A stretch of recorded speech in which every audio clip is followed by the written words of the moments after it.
Hi there, I'm Scott Deming. I know you're very busy and you're probably looking at a lot of speakers for your next event, so I'll be quick. Why me? Well, nearly 30 years of corporate experience, nearly 20 years on stage, leadership, culture, innovation, emotional branding, customer experience. I've got all that covered and a lot more. So please watch this brief video, go through our website, and give us a call. Hopefully, I'll see you soon. I had the pleasure of listening to Scott Deming speak at Walt Disney World for our Earmark Conference for travel agency owners. Of all the speakers that Disney brought in, he was by far the absolute best. Everyone at the conference agreed. And I felt like months after listening to him speak at Disney that I was still thinking about his message. And with that being said, I reached out to Scott and I asked him if he would come and speak to my team at Me and the Mouse. And a lot of my team still to this day reference what they learned from Scott. His ideas, his solutions, his presentation would benefit any business out there. And I'm really fortunate that our paths crossed, and I look forward to working with him in the future.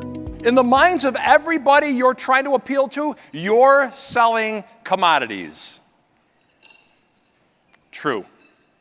Now here's what we're going to do today. In the 30 short minutes that I have, we're going to learn how to decommoditize. How do you decommoditize? How do you become something in the mind of all these folks that are getting hit by all the other competitors? How do you become truly, truly unique with brand distinction? Now don't get nervous. When I was talking to Claire and some of the other folks on a conference call, and I said to them, brand distinction, oh, we really don't want to get into marketing. This isn't marketing. I owned and operated a national advertising agency for 20 years. I'm not talking about advertising. I'm talking about emotional branding. I'm talking about how do you create something so unique that when your name comes up, a person gets an emotional response, an emotional reaction. It's through brand distinction. And they said, what is your day-to-day duties? What are your duties? What is your role as a leader, as an area general manager? I didn't hear anybody say create a vibrant, passionate culture. But I am here to tell you that all great, sustainable organizations have a culture of passion, meaning, and purpose. This doesn't mean you have to be working for a company that's trying to find a cure for cancer. It doesn't mean that. What it means is that as long as you believe with all your heart in what you do, and you have the ability to pass that on, that everybody in your organization has that same passion, that's a culture. So goes leadership, so goes culture, so goes the organization. Here's a promise. Anybody know who made this? Yeah, Disney. I thought I'd throw this up here since we're here. Now, this, the happiest place on earth. Now, you know when you go through Disney, you walk around through Disney, it's magical. I mean, it is just, you bring your kids. I'll tell you how magical it is. Do you know that they have about a 75% return rate from first-time visitors? Wow. That's amazing since it's really not a cheap visit. Now, you walk through the parks at Disney and you're walking around going, you know what? This is magic. It's not magic. Do you want to know what it is? It's process.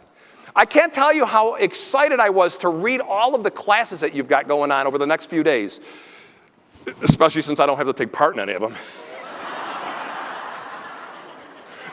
But what you're doing is you're creating process. Now, here's why Disney is so amazing and magical, because they know process in their sleep to the point where all they have to focus on is the magical experience.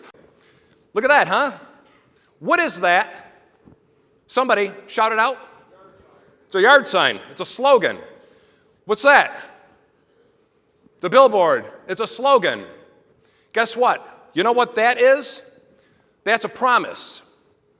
You know what that is? That's a promise. Can I tell you something? These are not just slogans. And you hear all the time in your franchise kits, the brand promise. And then we take it lightly. It's the advertising. Please believe me that this cannot be taken lightly. This is a promise.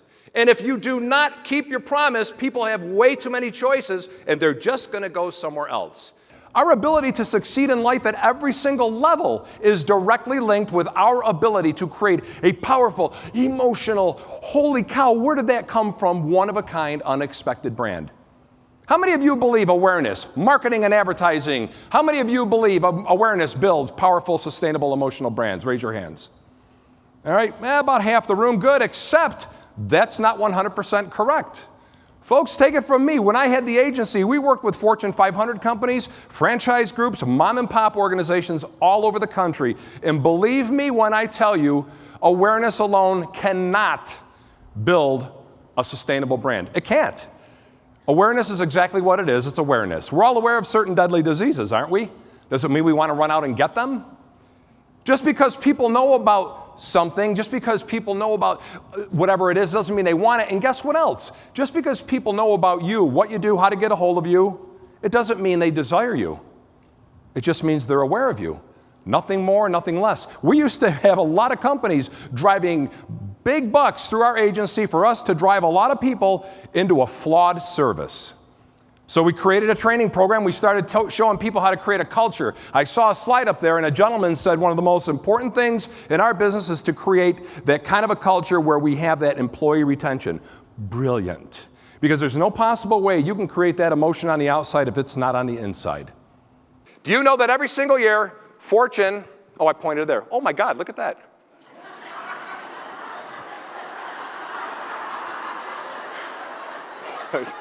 What a fat ass. The hell is this? What is that? God. Yeah. All right, what the hell happened to me? Folks, I want you to understand something. I talk about innovation, but I'm not talking about invention. I'm not asking you to try to figure out a different product to sell. Stay the course, man. You've got great stuff. You've got great stuff. I'm asking you to innovate in service. I didn't invent speaking. People have been speaking since the beginning of time. I'm innovating the speaking business. You didn't invent windows and siding and doors. I'm asking you to innovate how you sell those things. Steve Jobs didn't invent the PC. He didn't invent the tablet. He didn't invent the cellular telephone. He didn't invent retail shopping. He innovated how all those things happened and the experience we got from them. And you want to know how? Because he never said, hey, can we make a computer cool? He said this. Every time he innovated, this is the one thing he said. How can we change the world? And the one thing you want to ask yourself every single time a customer walks into your place is this. How can we change their world? You know, an invention only becomes an innovation when it becomes a product or a service that changes people's lives. When you change the way you look at things, the things you look at change. I'm asking you to start looking at your business from the perspective and the perception of your customers. This one team, one brand, one company, one GNC is extremely critical for you to understand. I'll tell you why.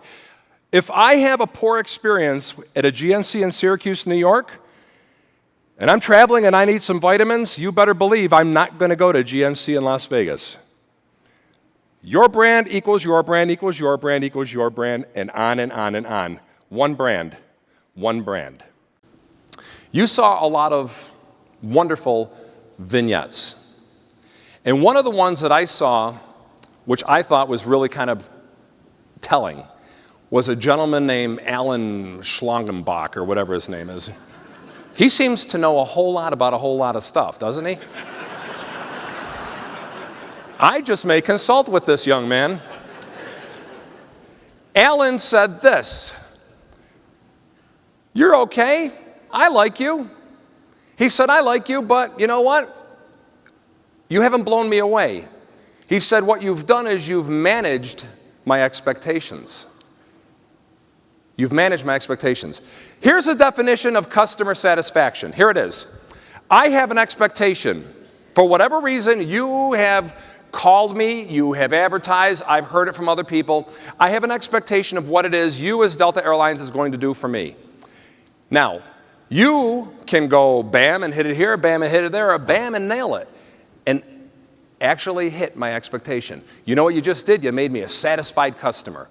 If you have anywhere in your corporate mantra that your mission is 100% customer satisfaction, get rid of it.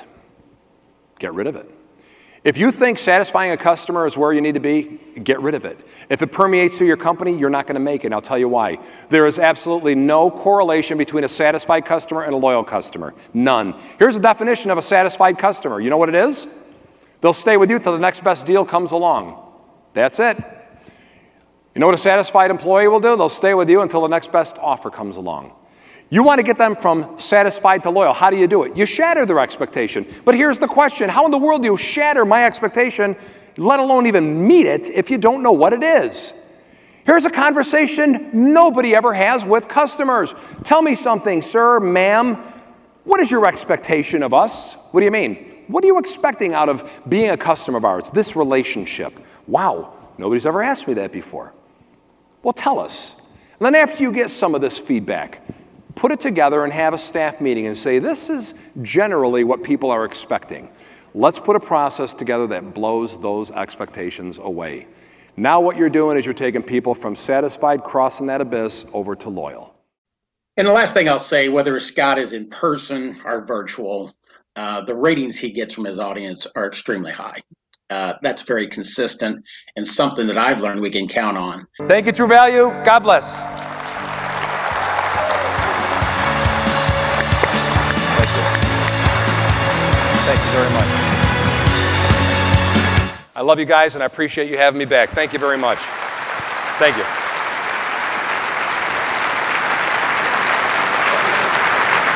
Thank you.